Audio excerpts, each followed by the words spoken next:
Ya dia sih entah itu jualan doang ya atau emang bener syariah gitu ya. Kalau nggak salah waktu itu juga ada ustadz bikin koin kan. Waduh, kecepu. Aduh. Skip. Itu nasibnya gimana sekarang ya?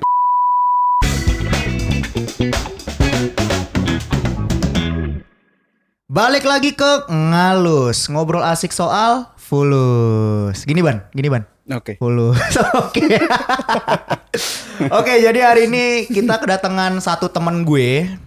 Beliau adalah seorang alumni orang teknik, pokoknya orang IPA lah.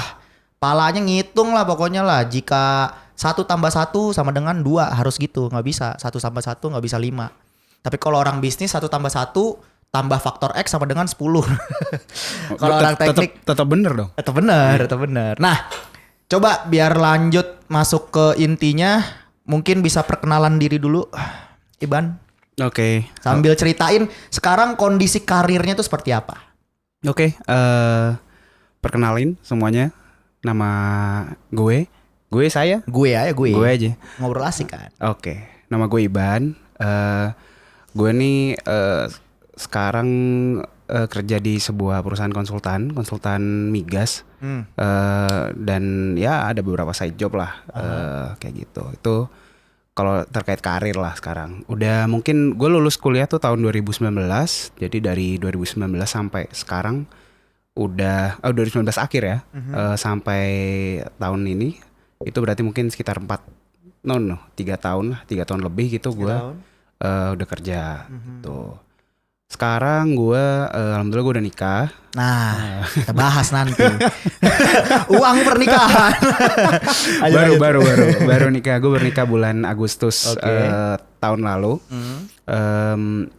Dan sekarang gue tinggal di apartemen di unit di LRT City di Gateway Park di Jakarta Timur, Bekasi tuh. Di perbatasan Pak. Perbatasan. Iya. KTP saya masih Bekasi Pak. Masih Bekasi. Oke. Nah, berarti lu Gen Z apa milenial lu? Nah itu juga. Lu kelahiran tahun berapa? 9 berapa? Gue 96 Pak. 96 berarti masuknya seingat bahasan tesis gue sih Gen Z itu 97 ke atas. Berarti lu masih milenial. Milenial ya. Cuman ya bisa masuk Gen Z lah. Iya, gue September tuh Pak. September. Iya. Nah, terus tadi gue denger katanya lu ada satu kerjaan full time sama beberapa side job. Betul. Berapa side job? Side job 1 sih sebenarnya, cuman 1. ya proyekan lah. Boleh di-spill nggak kalau ini kemarin gue nggak nanya nih, harusnya gue tanya. Mulai hari ini bakal gue tanya. Boleh di-spill nggak range gaji lu up atau tinggi atau di bawah aja ya? Buat full time jobnya 5.000 up down? Up. 10.000 up down? Base-nya down. Tapi kalau total sama insentif in cash di luar kayak kan kalau lu asuransi nggak in cash. Ya, in cashnya, tag in cashnya? In cash 10.000 lah. 10.000. Oke. Side jobnya Bulanan ya, per bulan. Per bulan itu range mungkin 4.000 sampai 6.000 lah. 6.000. Nih kelahiran tahun 98, monthly 16.000 guys. Tadi pas lagi ada keluar angka lo harus cengkring-cengkringin kinter Ki. Cengkring gitu. Kayak suara cash cengkring. Nah, jadi dari penghasilan sebulan lo yang per project sama monthly lo, gue mau tahu dong cara nabung lo gimana? Personal dulu, jangan bahas keluarga dulu. Tadi kan ada keluarga tuh. Nanti pengen gue bahas, tapi personal dulu. Ngelola duitnya apa nabungnya nih? Ngelola duit deh. Jadi berapa persen buat nabung, berapa persen lo buat kehidupan dan lain-lain. Oke. Kalau gua sih, ini karena ini yang pertama, gua kan sekarang baru nikah nih ya. Baru nikah. Pengeluaran personal gua berubah. Oke. Setelah gua bernikah, karena gua masih adjusting juga nih, itu satu. Itu konteks ya. Yang kedua karena gua itu jadi gue tuh ngelola pakai adalah aplikasi namanya Money Manager. Gue pakai itu. Terus dulu tuh sempat rusak gitulah. Terus abis itu gue sempat berantakan pengelolaannya. Waduh. Itu berapa ya? Mungkin sekitar 2 bulanan lah, terus baru mulai lagi nih. Nah jadi gua itu sekarang nih yang realnya, gua tuh make dari penghasilan gua, katakanlah gua dapat misalkan base gua 8,5 gitu ya. Oke. Base gua 8,5. Terus gua bagi 2 langsung. Langsung bagi 2. Gua langsung bagi. ATM lu 2, rekening lu 2. Oh enggak. Oh gini, gue ada rekening tuh berapa ya? 1. Gue rekening yang aktif gue pakai tuh 1 sebenarnya. Yang aktif dipakai 1 untuk kehidupan. Untuk kehidupan. Okay. Gue ngebagi-bagi itu di aplikasinya. Oke. Rekening gue cuma 1. Oke. Ada lagi sih beberapa, tapi itu kayak gue pakai Genius tuh. Genius tapi buat ya subscribe apa gitu, bayar-bayar lah, buat bayar-bayar gitu. Nah, jadi gue biasanya misalkan gue dapat gaji nih, itu 4,5 gue langsung kirim lah ke rumah tangga lah, urusan dapur. Oke, gitu. Dapur langsung, 4,5 kirim ke rumah. Nah, ini 4.000-nya itu yang gue bagi-bagi. Jadi karena itu base salary gue, sebenarnya gue rada apa ya? Yang gue pakai itu 2,5. Untuk hidup atau buat main? Untuk operasional. Untuk operasional ya, untuk transport, terus untuk makan dan lain-lain lah. Nah terus 1,5-nya itu gue tabung. Oke. Itu gue tabung dan sisanya itu biasanya gue istilahnya harusnya sih insya Allah biasanya sih cukup. Biasanya sih cukup, tapi dengan catatan nih setelah gue cek rekapan gue, hampir nggak pernah pengeluaran gua itu segitu tadi, pasti lebih dan pasti ada tambahan biasanya. Dan ujung-ujungnya 1,5 yang kepake. Ujung-ujungnya 1,5 pasti kepake. Ujung-ujungnya duit biasanya yang kepake itu sekitar mungkin 6.000 ish lah. 6.000 ish. Kalau di dapur biasanya kepakainya segitu juga. 6.000 ish juga. Padahal dikirim 4,5. Nah, waduh. Itu soalnya dari project kan biasanya gua ada set project. Ada set project, terus habis itu ya dari situ biasanya gue bagi lagi lah langsung. Iya. Nah, gue sih rada ini sih rada apa ya? Pos-posnya itu gue belum define lah secara jelas gitu. Cuman pasti yang jelas yang pertama gue bagi 2 buat gue sama dapur, gue sama rumah. Yang kedua yang guanya itu gue usahakan dari yang 2,5 ini dulu nih. Nah, tapi kalau misalkan kata lebih ya udah nggak apa-apa. Pakai aja, biarin lah. Gue seboros-borosnya gue nggak boros mampus karena gue nggak apa ya. Hidup gue lumayan apa ya, monoton dan nggak aneh-aneh lah. Jadi lu nggak ada hobi-hobi konyol gitu. Itu. Ya kan kalau gue kan nge-vape gitu kan. Ada lagi hobi konyol sigar tuh, ngerokok. Jadi ya kan? Jadi gue percaya gue nggak akan ada pengeluaran aneh-aneh lah. Tapi lu nggak wibu ya, lu harus beli stiker, beli baju wibu enggak kan? Enggak sih, nggak pernah sih gitu sih. Kalau lu punya hobi makin lagi tuh keluar tuh gitu. Makanya itu justru sebenarnya jadi kekhawatiran gue kalau punya hobi. Aduh nih duit gue ntar ngelolanya gimana ya? I see. Nah istri lu sekarang kerja? Istri gue belum. Oke, tapi akan berencana untuk kerja atau berencana untuk punya anak? Rencana punya anak. Nah, ini alhamdulillah sih istri gue udah isi. Alhamdulillah, mohon doa lah. Udah masuk bulan ke-6 lah. Oke. Jadi rencananya setelah lahiran itu dia mau internship. Kita mau karena kan dia dokter. Baru lulus, terus kemarin belum sempat internship karena waktu internship penempatannya jauh banget di Itu bisa ya pending pause internship gitu ya kalau dokter ya? Koas kan itu atau setelah koas? Setelah koas. Karena internship itu bisa tapi kayak ada beberapa periode dalam setahun. Nah, kalau misalkan yang katakanlah periode yang terdekat setelah udah koas ini dia nggak ngambil, itu dia di blacklist untuk periode yang terdekat berikutnya. Nah, dia bisa ikutnya di yang selang 2 setelah yang pertama. Nah, dia kemarin nggak ngambil karena jauh. Satu jauh dan yang kedua ya udah isi. Terus kayak iya. Ntar kalau di sana. Wah anjir lagi dia diisi, wah anjir. Enggak maksudnya. Gue alhamdulillah udah isi.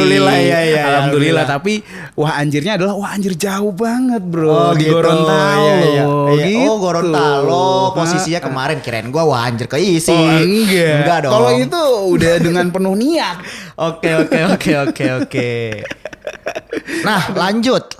Berarti kalau misalkan lu sendiri pemasok dana keluarga, dan tadi dari cerita lo tabungan lo 1,5 ini niatnya mau ditabung tapi ternyata akhirnya kepake, lo ada investasi nggak? Gue ada. Apa tuh? Gue ada investasi. Ceritain dong. Ada 2 sih. Sebenarnya yang gue invest itu gue pertama di saham. Oke. Standar. Saham apa tuh? Gue naro di saham apa ya? Gue bukan invest sih. Kalau trading tuh invest gak sih jatuhnya? Trading, Enggak ya? harusnya ya. Invest tuh yang bener-bener lu apa namanya? Lu taruh aja. Lu taruh aja ya. Jadi kalau di saham, Kalau trading tuh lu actively mengelola, jadi waktu lu terbuang untuk itu. But it's okay ya. Gue apa ya istilahnya? Monthly trader. Monthly trading, oke. Monthly trading. Jadi nggak banyak aktif lihat gitulah monitoring. Karena ya ada lah beberapa saham beli naik jual, beli naik jual. Gitu tapi aja. uang investasi lu atau uang monthly yang lu kelola itu tidak lu pakai. Maksudnya lu habis deposito ditaruh di broker, pakai broker apa? Gua pakai iPod. iPod, oke. Nah ditaruh di iPod, ada lu withdraw nggak? Ada lu tarik nggak ke bank?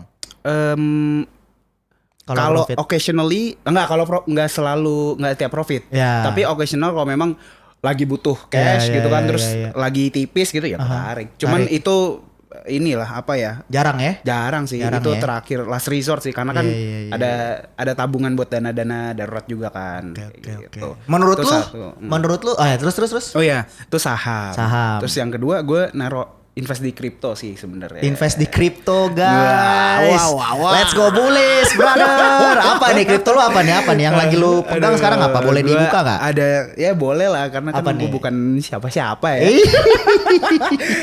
Gue naro 2 sih. Apa di, tuh? Render sama gue naro di ICP atas arahan dan bimbingan Bapak Ali. Iya, kok jadi gua. Bang Aris sebenarnya itu. Bang Aris nabinya. I see. Tapi Bitcoin lu nggak pegang? Emasnya lu nggak pegang, emas Bitcoin? Gue nggak pegang Bitcoin karena di gue sih sebenarnya gue masih rada 50-50 lah sama kripto. Gitu. Gue tuh kayak secara regulasi, terus habis itu secara hukum agama, nah itu gue masih rada memikirkan gitu. Jadi gue naruh nggak banyak gitu. Kayaknya perlu kita panggil nih ahli agama bicara kripto di sini ya. Wah, kayak menarik nih. Menarik sih, itu sangat bro. menarik kalau bisa kayak gitu ya. Iya, Gue naruh, jadi gini, gue naruh dengan catatan gini. Gue banyak hal-hal yang gue sebenarnya gue tahu nih, ini bakal naik.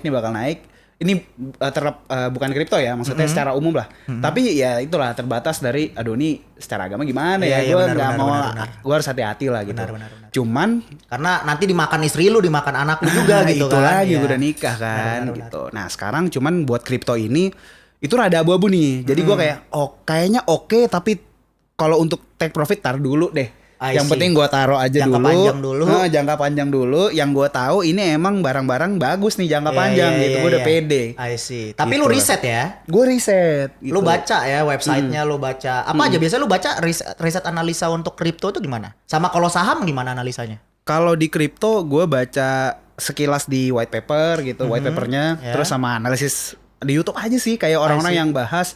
Ini secara umum nih si kripto aset ini kayak gimana sih, dia visinya seperti apa sih, terus habis itu pergerakannya kayak gimana. Itu modal gua. Sama yang kedua paling ya biasanya kan kalau di Twitter nih sekarang kan ada for you ya, page for you kan. Itu karena gua sering monitor si aset-aset kripto ini. Terpapar lo ya sama itu. Terpapar gue jadinya. Padahal kan sebenarnya gua nggak follow apa-apa kan. Iya, benar. Tapi ada yang ini ada render gitu. Naik 1000 kali. Oh anjing. Goblok, apa sih? Ngaco.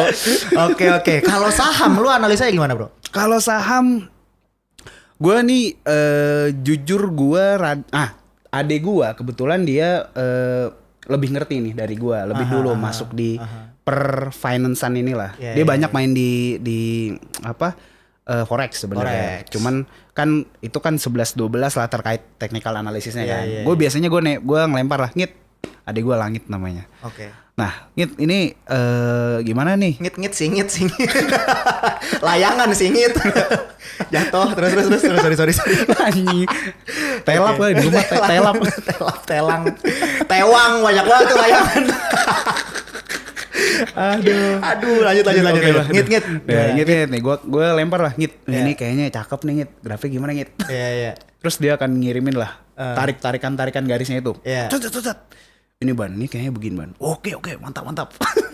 Oke. iya. Terus lu percaya sama Terus dia secara analisa teknikal. itu teknikal. Iya, iya. Nah, di luar itu, jadi yang gue biasanya ngecek nih fundamental dari si sahamnya.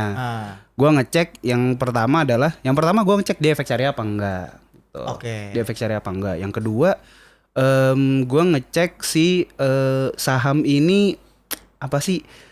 Gue lupa istilah nama si terminologinya, tapi intinya Apa yang menunjukkan indikator apa? dia PBV? dia menunjukkan sorry bukan sebelum itu dia dia itu profit apa enggak. Lagi profit atau enggak secara keuangan perusahaan. Betul. I see. Karena kan kalau misalkan dia lagi nggak profit, itu Ya. kan berarti ngutang, Iya, tang terus kan. Betul. Nah gitu, gue menghindari itulah. Terus sama yang berikutnya gue ngecek dia itu debt to apa rasio ya. Pokoknya dia Debt to earning ratio. debt to earning rasionya itu dia gimana. Kalau misalkan intinya dasar prinsip gue adalah, ini kalau utangnya banyak nggak deh gitu. Nggak deh. Walaupun sebenarnya gue nggak tahu ya sebenarnya secara pertimbangan tuh kayak gimana. Cuman itu patokan gue. Sama yang kedua adalah gue ngeliat grafiknya, kelihatan nggak polanya nih secara bulanan, kan gue kan monthly kan.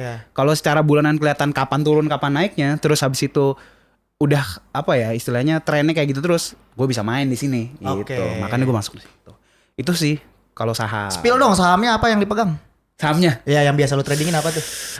Ini saham receh banget sih. Apa tuh? Sahamnya Smart Friend. Bukan bercanda. Sahamnya saham ini. Saham OBMD namanya. OBMD. Apa tuh OBMD? OBMD itu ada sebuah perusahaan. Not financial advice ya. Ini cuma sharing. Betul. Ini Cuman sharing. Oke, lanjut. OBMD itu dia perusahaan di bidang migas. Dia di bidang migas, geraknya itu di ini technical banget sih. Jadi dia geraknya itu di bidang kontraktor pengadaan mat fluid kayaknya. Mat lumpur. Lumpur. Jadi kan biasanya kalau ngebor itu kan pakai lumpur. Yeah. Jadi untuk kita bisa, yang pertama adalah untuk ngedinginin si bornya biar nggak panas supaya di bawah. biar nggak panas. Nah, yang kedua adalah untuk ngedorong biar si barang-barang yang udah dibor itu bisa naik nih, batu-batunya ke atas. Oke. Gitu. Supaya licin ya berarti ya. Supaya keluar ke atas barangnya. Jadi nggak, kan kalau misalkan dibor nih, kita perlu untuk istilahnya kita perlu kalau misalnya kita ngebor doang, terus abis itu kan nanti barang-barangnya numpuk di bawah nih. Oke. Ya kan serpian-serpiannya nih. Supaya dia bisa naik ke atas adalah ditaruh lumpur. Nah, dipakai lumpur dari bawah untuk ngedorong yang dari bawah ke atas. Oh, karena beban massa lumpur itu berat, jadi batu-batunya naik semua. Betul. Oh gitu. Kira-kira, itu teknikal bro. Kira-kira kayak gitu lu ya. Kalau mau beli saham lo harus tahu perusahaannya ngapain, kerjaannya apa. Karena dia orang migas, dia tahu cara pengeboran, dia berani beli. Nah itulah. Lo harus analisa sampai sana. Ini contoh keren nih. Contoh keren nih. Mantap. Oke lah. Nah, terus selain itu? Terus abis itu, nah gue cuma main situ doang. Oke. Sebelumnya sih gue sempet naruh di ini ya, hardware juga. Sempet naruh di ACS ya. Terus udah beres itu cuman sebulan, karena kemarin gue sempet lihat trennya naik. Terus kayak gue, oke, kayak masih bisa nih, cepet. Wah, turunannya. Ya sudah lah ya. Biasa terjadi di kota-kota besar itu guys. Oke, terakhir sebelum ditutup, kayaknya udah lumayan lama kita ngobrol, udah banyak juga nih insight-insight dari cara beli saham, gimana cara dia analisa kripto, ketakutan dia tentang kripto. Tapi ini kalau dari gue pribadi ya, maksud gue juga ada kripto. Yang gue tahu adalah ketika gue beli kriptonya, which is ini gue nggak tahu, gue bukan ustadz. Maksudnya kalau gue pribadi aja gitu ya, gue melihat kalau gue beli bitcoin, gue dapat bitcoinnya, gue pegang bitcoinnya. Kalau gue jual bitcoin, yang udah gue beli gue jual dan dapat untung dari sana. Jadi kayak bukan kalau futures kan lo pakai leverage, which is lo minjem duit dan lain-lain gitu kan. Shorting juga kan, shorting itu adalah lo menjual barang yang tidak ada gitu kan. Ketika udah turun baru lo beli barangnya, kejual seketika gitu kan. Jadi ya itulah agama ya, memang kita perlu cari nih kayaknya nih narasumber nih. Sip, thank you, terakhir banget Ban. Oke. Harapan lu untuk kondisi finansial, maksudnya plan lu ke depannya gimana, harapan lu gimana buat kondisi finansial, mungkin ada pelajaran yang bisa diambil sama para penonton di podcast ini. Oke, harapan gua sih yang jelas Gue berharap ada sumber pemasukan bertambah gitu ya, semakin besar gitu ya. Itu yang pertama. Yang kedua adalah ini pengelola, biar dengan sumber masukan yang bertambah ya gue bisa ngelola lebih baik, lebih jelas kan gitu. Dan ini sih, nah instrumen investasi gue nih, gue juga berharap gue bisa punya alternatif lah selain apa yang gue pakai sekarang nih. Oke, gitu. Contohnya yang lu bayangkan? Alternatif seperti apa? Oh enggak, alternatif barangnya lah. Oh gitu. Lah kan ya saham. Sekarang gue pegang saham ini nih, saham receh nih. Katakanlah aset gue udah gede, gue udah nggak bisa dong main di situ lagi dong. Gue harus cari yang lain dong. Gitu. Kayak gitu sih. Sama kalau, nah kripto nih. Kripto. Ini nih kripto sih, gue berharap bisa ada exposure terhadap.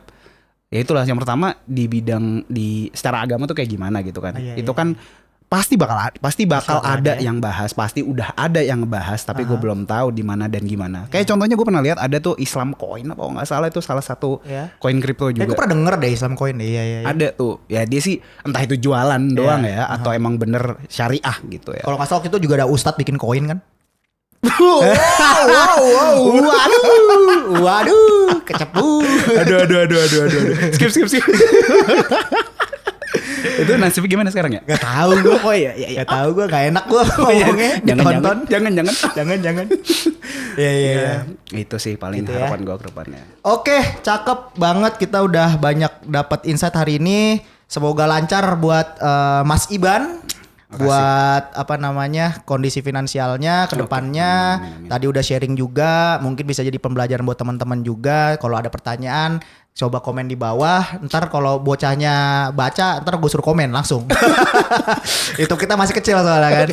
Siap. Gitu. Okay. Sip, thank you semua. Mantap, thank you. Thank you juga Iban udah hadir di podcast ini. Sama-sama. Sampai ketemu di Ngalus episode selanjutnya. Ngobrol asik soal fulus.